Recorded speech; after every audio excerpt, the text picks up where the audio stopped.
All our stories are created for entertainment purposes only. My wife of 15 years cheated on me, so I had to throw her out of the house and make her sign the divorce papers. I'm a 41-year-old guy, and let's call her Maya, my 38-year-old wife. Our story goes back about 17 years when we first crossed paths at a hospital. I was admitted due to an upset stomach, and she happened to be the nurse assigned to take care of me. At the time, she was just starting her nursing career, and I noticed her because of her extra care and kindness. She was like a fresh graduate, full of energy and enthusiasm to begin her career. During my 2 days at the hospital, I received exceptional care unlike any I had experienced before. As I was leaving, I asked for her number, and she gave it to me, hoping for some positive feedback on her discharge form. That's how our journey began. We dated for 2 years before tying the knot, and now we're proud parents of 3 children. We've had our fair share of ups and downs, but nothing too serious that would shake our relationship until a few months ago. I started noticing a significant change in her behavior. She seemed absent-minded most of the time, but incredibly active on social media. Suddenly, she developed a strong interest in fashion. I don't mind her wanting to update her wardrobe, but what concerns me is her growing indifference toward us, me and our kids who are now 12, 10, and 10-year-old twins. Lately, they've been complaining that Mom doesn't show them the same love and affection as she used to. Our children have always been closer to me because I've been home more often than Maya. I run a digital firm, and I've set up my office on the roof of our house to be available for the kids. It was a way for me to share the responsibility of raising them, and it worked well. However, no matter how much time I spend with them, kids will always crave their mother's presence, and it worries them when they sense her growing distance. Not too long ago, I overheard my youngest twin daughter expressing her concerns to Maya about her absence, both physically and emotionally. Maya dismissed her, thinking they are old enough to take care of themselves and shouldn't bother her. I didn't quite appreciate the way she spoke to my daughter, but we generally respect each other's parenting styles, so I kept my peace. I'm getting really concerned about this situation with Maya. When I tried talking to her about it, she, as usual, blamed her hectic work schedule. It's kind of her go-to excuse whenever someone points out she's stressed, but she usually bounces back from it.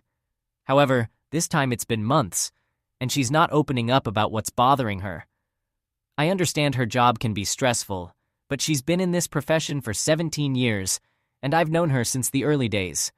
This is the first time I've seen such a change in her. We've been through a lot, especially since I left my high-paying job to start my own digital company, which put us in significant debt. Then, when our twins were born, we had no one to help us with the twins and our 2-year-old toddler. It was challenging, but we grew stronger together through those situations. I've never witnessed her behavior like this before. I talked to my best friend about it, and he jokingly suggested she might be seeing someone more attractive. I don't want to jump to conclusions because we've had a 15-year marriage, and she's never given me any reason to doubt her. Now that we're in our midlife, I don't want to damage our relationship by assuming she's cheating. But could this be some sort of midlife crisis? I'm not sure, folks. Has anyone else experienced a similar situation with their spouse? Just reaching out to seek some advice. Honestly, it does seem a bit odd for her to suddenly take a keen interest in fashion, especially considering her profession as a nurse where there's typically a specific dress code. If you had an issue with how she spoke to your daughter, why not address it? Especially if her behavior is out of character. Why not approach her and ask what's going on? Update. I understand that being in a loyal marriage for 15 years doesn't guarantee someone won't cheat, and I appreciate your perspective. Sorry if I came across as defensive in the comments. I totally get where you're coming from. So, after reading all your comments hinting at the possibility of cheating, I couldn't help but talk to Maya about it. Of course, I didn't go and directly accuse her of cheating because of what the Reddit community said. Instead, I asked her if something had changed between us or if she had feelings for someone else. She seemed surprised by my question and wanted to know why I felt that way. I explained how her recent behavior had been affecting all of us. She admitted that she had been distant lately, but she attributed it to changes in her work dynamics. Maya had been assisting Dr. Kia for a long time, but now she had a new doctor at the hospital named Dr. Henry as the on-call physician. Maya was assigned to work with both Dr. Kia and Dr. Henry, but it turns out these two doctors had some unresolved issues from their past. They used to date back in the early days of their careers, but their relationship ended in a bitter breakup.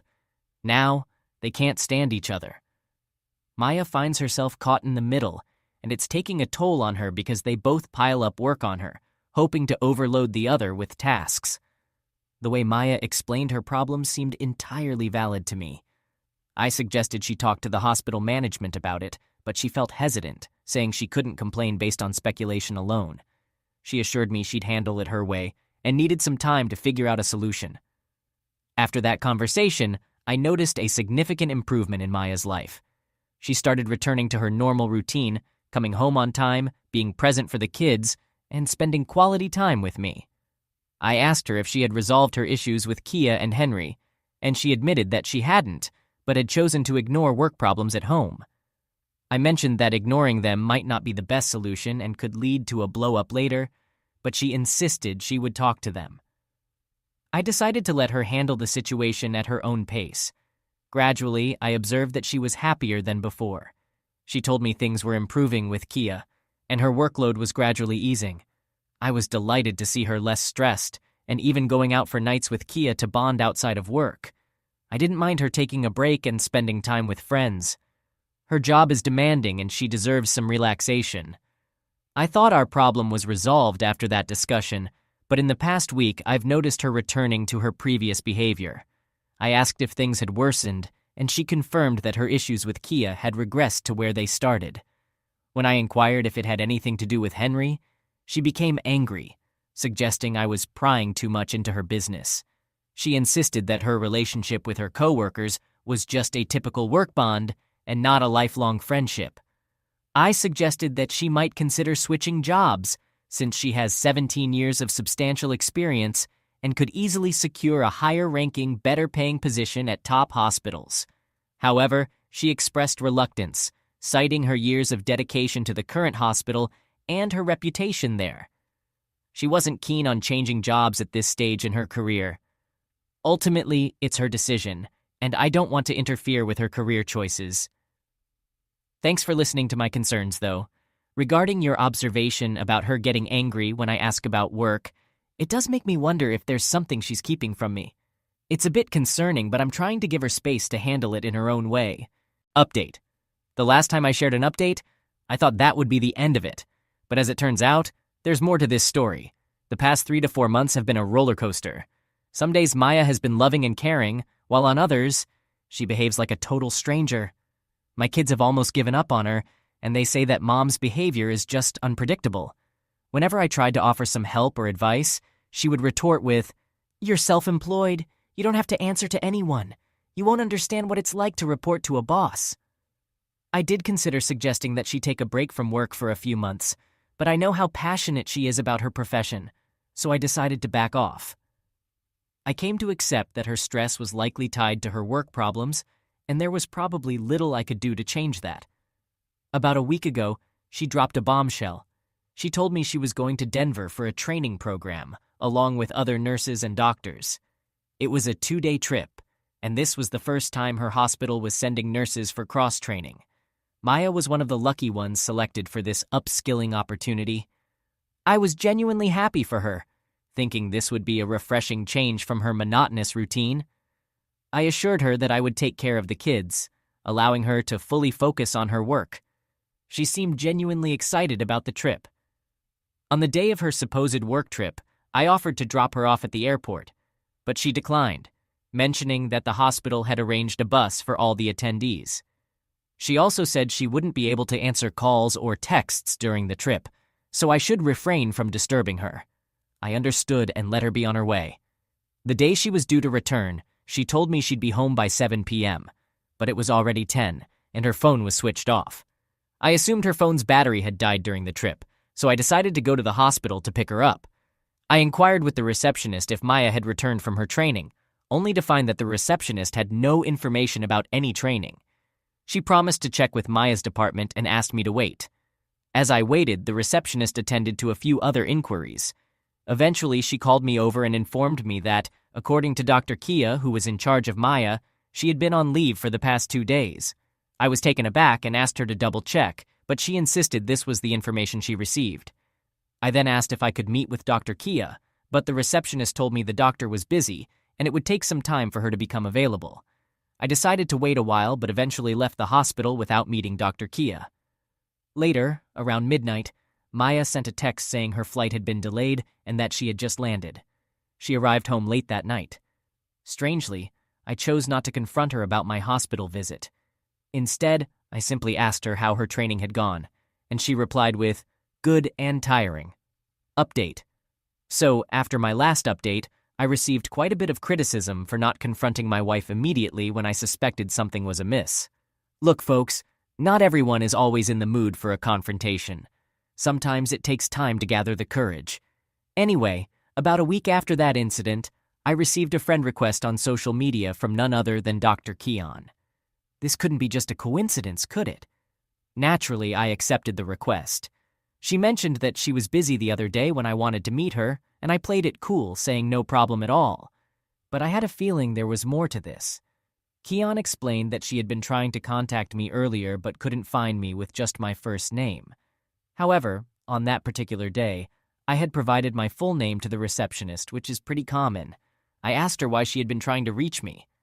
That's when she dropped a bombshell. She sent me a video clip showing Maya getting a bit too close and cozy with Henry. This was at a birthday party, and Maya's behavior was, well, let's just say it was highly inappropriate. The clip only showed a few seconds, but Keon claimed to have the full video of that night. She proposed a face-to-face meeting to share the rest of the details. Naturally, I agreed and met with Keon the next day. That's when she spilled the beans. It turns out that Keon and Henry had been in a relationship during their internship days. However, Henry's serial cheating habits eventually led to a nasty breakup between them. When Henry joined the same hospital and ended up in the same department as Maya, tensions flared up. Keon admitted that initially she had indeed piled extra work on Maya to ensure she couldn't take on Henry's workload. But when Maya complained to her about the unfair treatment, Keon realized her mistakes and understood that she had been unjustly punishing Maya. All right, here's the deal. To make up for her past behavior, Kia decided to take Maya out for dinners and nights out. During this time, Kia, who had previously broken up with Henry, got closer to Maya. In one drunken moment, Kia shared some intimate details about Henry's prowess in the bedroom. After that, whenever Maya and Kia hung out, Maya would ask her to spill the beans about Henry's bedroom skills. Kia became suspicious and straight up asked Maya if she was into Henry. At first, Maya denied it, but in another boozy moment, she admitted to having some fantasies about Henry. However, she made it clear she didn't want to cross any lines and jeopardize her marriage. Word got around among their colleagues, and Henry, being the smooth operator that he is, used the opportunity to get closer to Maya. Soon, rumors started circulating about their alleged affair. Naturally, I was concerned, so I asked Kia if she had any concrete evidence to back up these claims. Unfortunately, there was no evidence because Maya and Henry used an empty patient's room during their secret rendezvous, and there were no security cameras inside. But Kia did mention that on the day Maya claimed to be on her training trip to Denver, Henry was coincidentally on leave as well. That raised some serious suspicions. Armed with this information, I decided to confront Maya. I got the videos from Kia, thanked her, and headed home. When Maya returned from her night shift, I couldn't sleep a wink all night, tossing and turning. In the morning, I finally mustered the courage to tell her that I knew the truth. She immediately tried to explain it away as a misunderstanding, claiming that she had simply dozed off on Henry's shoulder during a night shift. But I wasn't even talking about that incident. I confronted her about the Denver trip lie and her time spent with Henry during those 2 days. Before she could say anything, I showed her the video evidence I had obtained from Kia. She cursed Kia and accused her of fabricating fake videos to ruin their relationship. However, I informed her that there was another video circulating in the hospital group that showed her leaning on Henry's shoulder while he was being quite touchy-feely. I told her that hiding the truth wasn't helping anyone and encouraged her to come clean. That's when Maya broke down in tears and confessed. Her version of the story matched what Kia had told me, with the key difference being that Maya claimed Henry had made the first move, and she couldn't resist his advances. She emphasized that for 17 years, she had been faithful to me and hadn't been involved with anyone else. She didn't realize how close people had become, and how they were exploring new things. When I asked her about the trip, she admitted that she was indeed with Henry, and they spent their time locked up in a hotel room. Well, being intimate. She tried to phrase it more subtly, but it essentially boiled down to what I had suspected. She referred to it as a breakup encounter because she felt guilty about jeopardizing our marriage. She wanted to end the affair, but Henry insisted on one final meeting, which led to their secret rendezvous. She claimed it was over, and that she had no intention of seeing him again. It's that classic line cheaters use when they're caught, right? But she insisted that even if she hadn't been caught, she planned to end it. I told her I would be consulting a lawyer to initiate divorce proceedings, and in the meantime, she needed to find her own place to live. Our home also houses my office, so I couldn't leave. I made it clear that I would seek custody of the children because she had been neglecting them, and they were closer to me. They would stay with me in our house, and she would have to leave. She acted shocked and tried to argue that I couldn't divorce her after being married for 15 years. My response was simple. If she can betray our commitment after all these years, then I can certainly seek a divorce, right? Despite her desperate pleas and begging, I remained resolute about ending the marriage. I spoke to Mallory, presumably a lawyer, and he's in the process of handling the legal paperwork. She's still living in the house, and it's only been 3 days since the confrontation. I told her it was her responsibility to talk to the children about the divorce and provide them with an age-appropriate explanation. If she didn't, I warned her that I would be forced to tell them the truth. As for those who think she fabricated the videos, it would indeed require a lot of effort to create fake evidence, and it's rather absurd. The fact remains that she broke a pact that signifies commitment and permanence. Marriage is supposed to be a lifelong commitment, and she clearly didn't grasp that concept. Update. After much pleading, when I stood firm on my decision, Maya finally told the kids that we were separating. To my surprise, all 3 of them immediately expressed their desire to live with me. I asked them how they came to that decision, and one of them mentioned that a friend's parents who had divorced were asked to choose between their parents by the police. My eldest son explained that whenever they saw issues between Maya and me, they had talked about it, and they had collectively decided that if we ever separated, they would choose to live with me because I had always been there for them, whereas Mama was often away. Maya couldn't hold back her tears, and the kids comforted her, reassuring her that they would visit her during holidays. I couldn't be prouder of my children for their maturity and understanding in this difficult situation. It goes to show that kids are often more perceptive and mature than we give them credit for.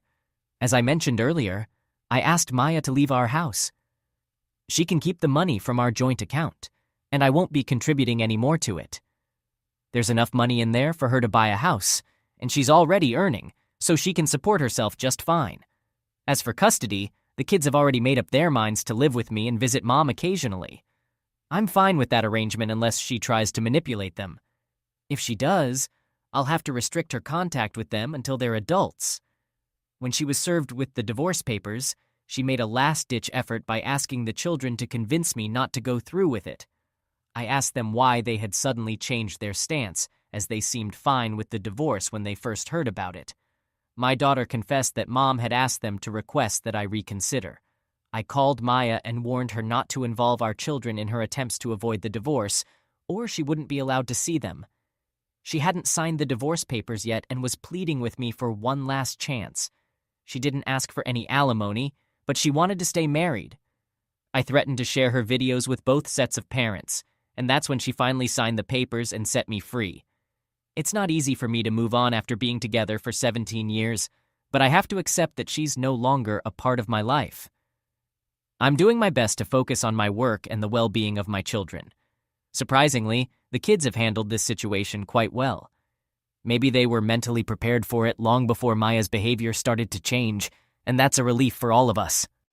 All right, that was a fun story. Now let's move on to another exciting one. Stay tuned and let's dive in. Hey guys, I'm a 36-year-old dude rocking the dad life for 8 years now with 2 kiddos in the mix.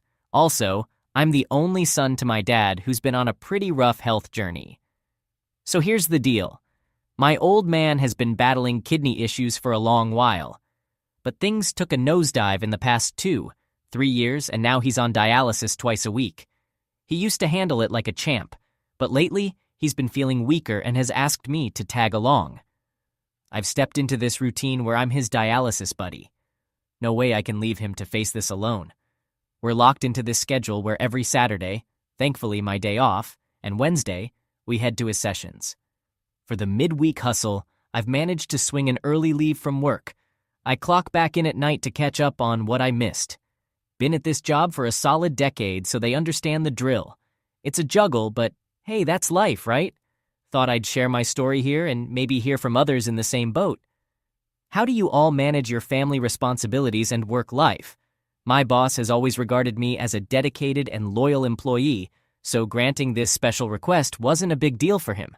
However, the real challenge surfaced at home with my wife, Avril, 34F. When she learned that I'd be taking my dad for dialysis twice a week, she became upset. She didn't particularly like it when I used to take him occasionally, but she never directly expressed her displeasure. Now that I've taken up this responsibility consistently, she couldn't hold back her feelings. She mentioned that there was no use in investing my time in my father because no matter what I did, he would never be impressed by me. To provide some background, my dad was the owner of a merchandising business. He was quite prosperous and had accumulated a significant amount of wealth. He had hoped for me to take over his business, but my passion lay elsewhere, in the field of technology. I had a strong interest in coding and software development, so after finishing school, when my dad suggested that I pursue business or management courses, I opted for a software degree instead. Initially, he was fine with this decision, as long as I was willing to join his company eventually. However, upon completing my graduation, I began working for a well-known tech firm. This did not sit well with my dad, who was displeased that I chose to work for someone else instead of carrying forward his legacy. He persisted in urging me to join his business, but I kept postponing the decision. After getting married, my dad made one final proposition, asking me if I wanted to be a part of his business. My response was a firm no. This greatly angered him, and he threatened to donate all his wealth to charity, leaving me with nothing. Still, I remained resolute in my choice. You see, I was already earning a good income at that point. By the age of 29, I had purchased my own car and house. I had confidence that I could lead a comfortable life without relying on his wealth. I conveyed to him that I didn't require his money and could build my own wealth. Unfortunately, our relationship deteriorated from that point onward. 5 years ago, my mother passed away from a cardiac arrest, and it had a profound impact on my dad. You see, when I was 17, I moved out of our home to attend college, and later on, I found a job and started living independently. The primary companion my dad had was my mom, so losing her was incredibly devastating for him. It was during this period that our connection grew stronger. I began visiting him frequently, often bringing my kids along to spend time with him. Eventually, he made the decision to step down from his company and entrusted it to a trust for management. My wife, Avril, had never been close to my parents. Even while my mother was alive, Avril would avoid visiting them, citing that my mother was overly intrusive in our lives and they didn't get along. However, when my father announced his intention to remove me from his will, Avril began openly criticizing my parents, labeling them as unkind and malevolent. I tried to keep her from interfering in my relationship with my parents, but she consistently asserted that it would impact our future, particularly our children's. I reassured her that our future, as well as our children's, was secure regardless of my dad's wealth, but she was unwilling to comprehend this perspective. Now, in the current situation, Avril caused a commotion upon learning that I would be accompanying my dad for dialysis twice a week. Initially, I attempted to convey to her that my dad had no one else but me. His parents had passed away long ago, and despite having an older brother, he resided on the other side of the city and rarely visited my dad. Dad has been feeling incredibly lonely since Mom's passing, and given his condition, I can't simply leave him alone.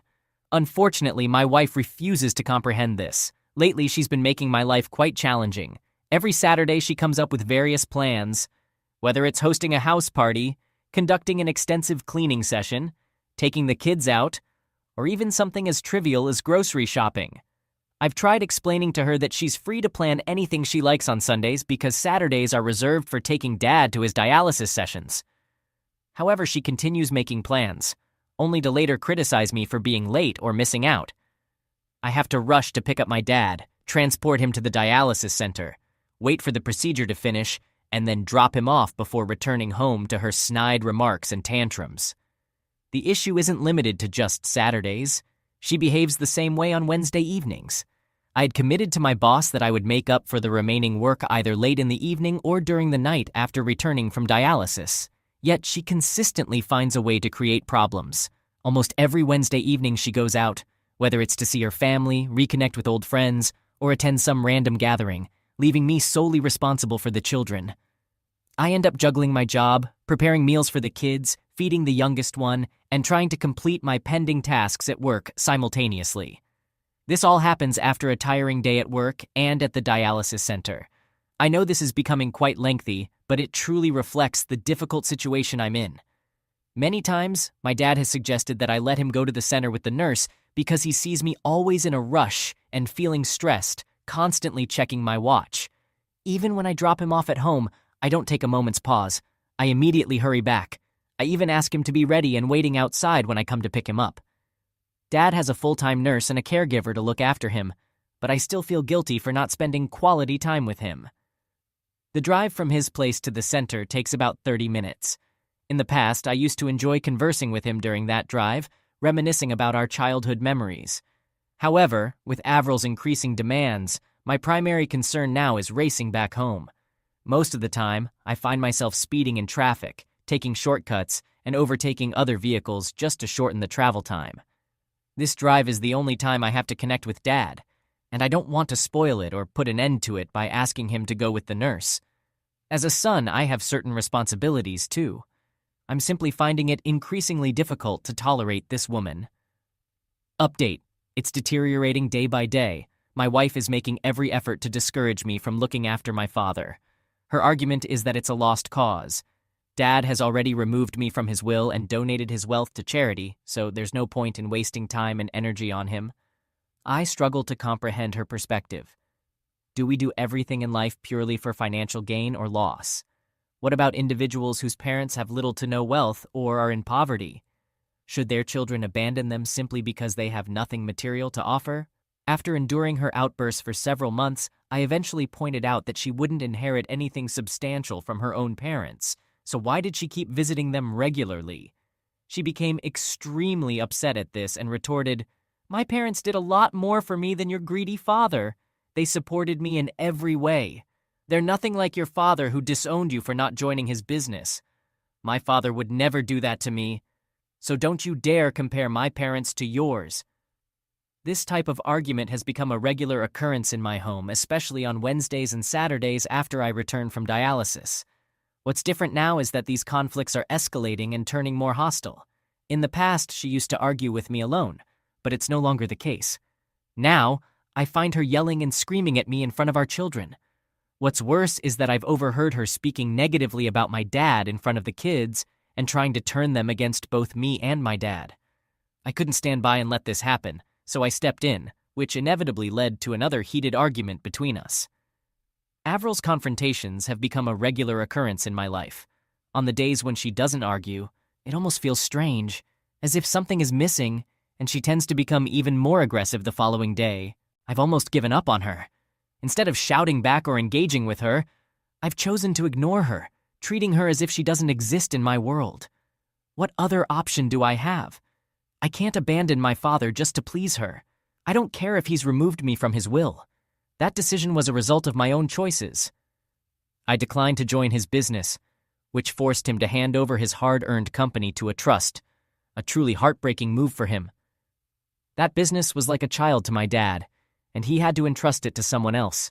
He had every right to disown me because I had hurt him. Sometimes I feel like karma is getting back at me for the pain I caused my dad.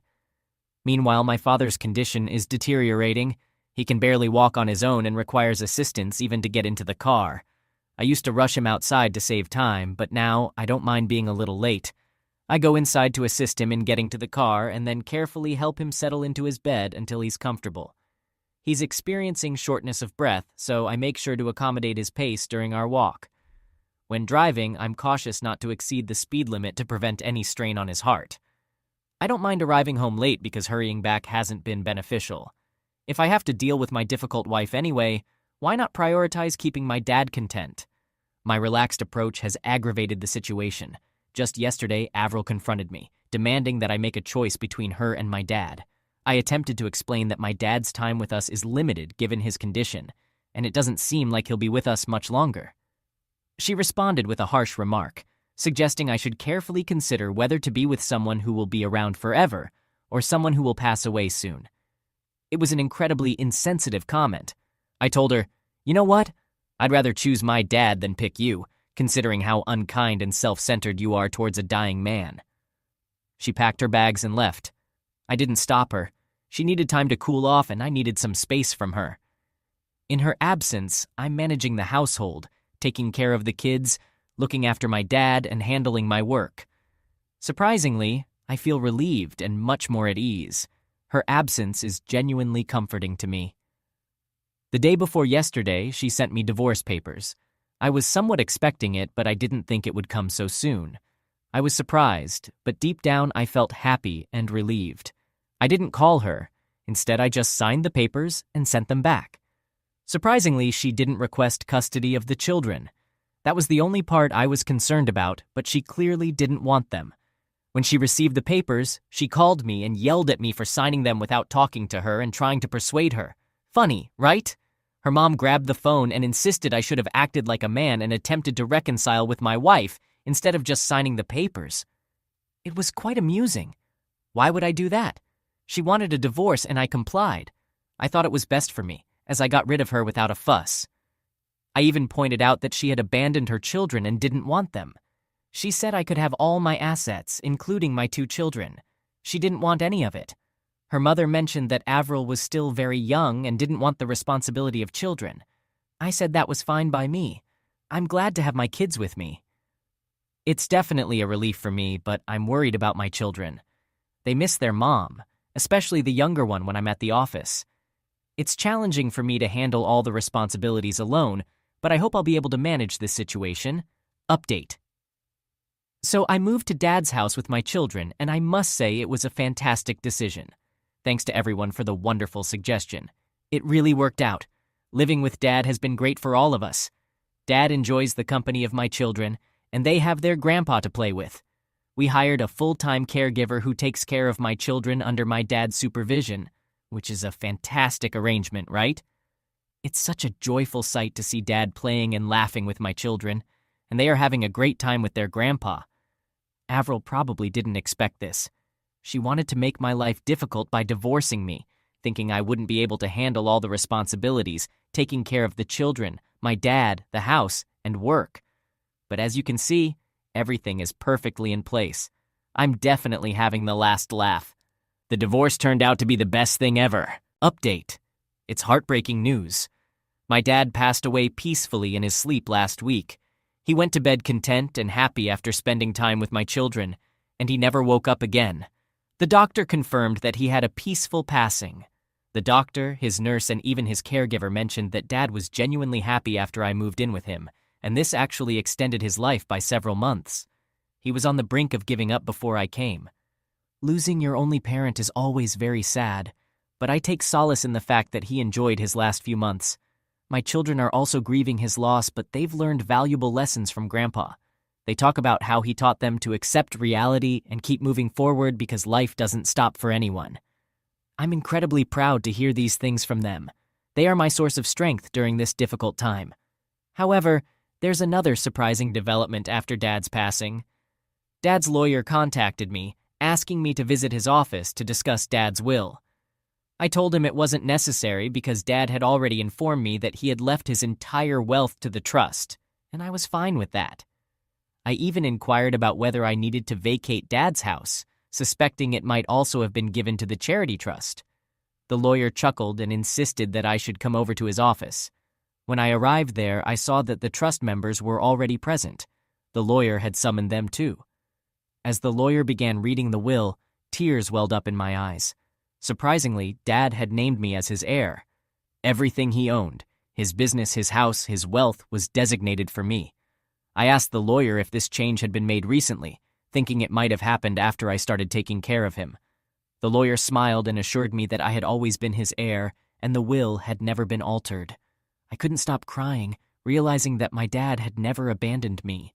Perhaps he had threatened to disown me to encourage me to carry on his business and legacy. I continued shedding tears when Dad's attorney comforted me. I expressed how it pained me to have hurt my dad throughout his life, yet he had always cared for me.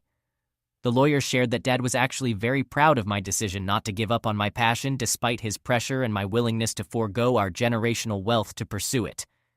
Dad held me in high regard.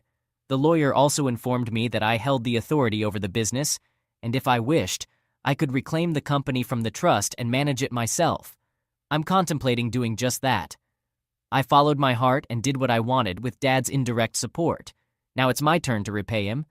I'm considering reclaiming the business from the trust and taking it to the heights my dad had envisioned for his company. I returned home and shared the news of Grandpa's will with my kids. He has allocated a portion of his wealth to them, which they'll receive once they reach the age of 18. Today, we visited his grave, bringing along flowers, and spent a peaceful moment there. It's a highly emotional time for me. Update. The ants quickly returned when they spotted the sugar candy. About a month after my father passed away, I began taking charge of his business and community service responsibilities. To start, I resigned from my job and assumed control of the business. As a result, I decided to rent out my own house. My kids and I chose to reside in my parents' house since they have a special connection to their grandpa in that home. Plus, it holds many of my childhood memories, so I'm reluctant to leave it. With the news of inheriting my father's million-dollar fortune, my home became a hub for visitors, including long-lost relatives, friends, and neighbors. However, the most unexpected visitors were my ex-wife, Avril, and her parents. They entered the house in tears, claiming they hadn't been aware of my father's passing, or else they would have attended the funeral. Her parents spoke highly of my dad. Avril embraced the children and expressed how much she missed them. I questioned why she hadn't visited them in the past 7-8 months if she missed them so much. She explained that she had gone to our house, but it was locked. What a load of nonsense. I couldn't help but wonder, weren't you concerned about your children when you found the house locked? Didn't it occur to you to reach out and check on their well-being? She had no response. Her parents chimed in, suggesting we should forget the past.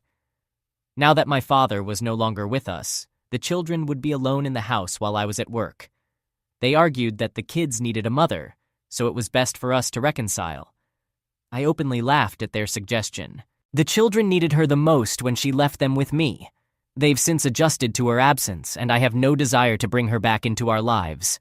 She started crying. Her parents left us alone, and she took hold of my hands, pleading for reconciliation. She claimed she loved me and missed being with the children. I chuckled and told her that she didn't love me. She loved the wealth my dad left behind. I didn't regret speaking my mind about her parents because that's exactly what they were. She had also called my dad greedy and mean during our divorce, so I wasn't about to let this woman get her hands on a penny of my dad's hard-earned money. She was offended that I had insulted her parents.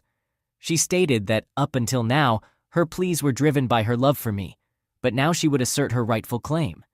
She didn't ask for any alimony during the divorce, but now she's insisting on half of my wealth, which is essentially half of my dad's wealth.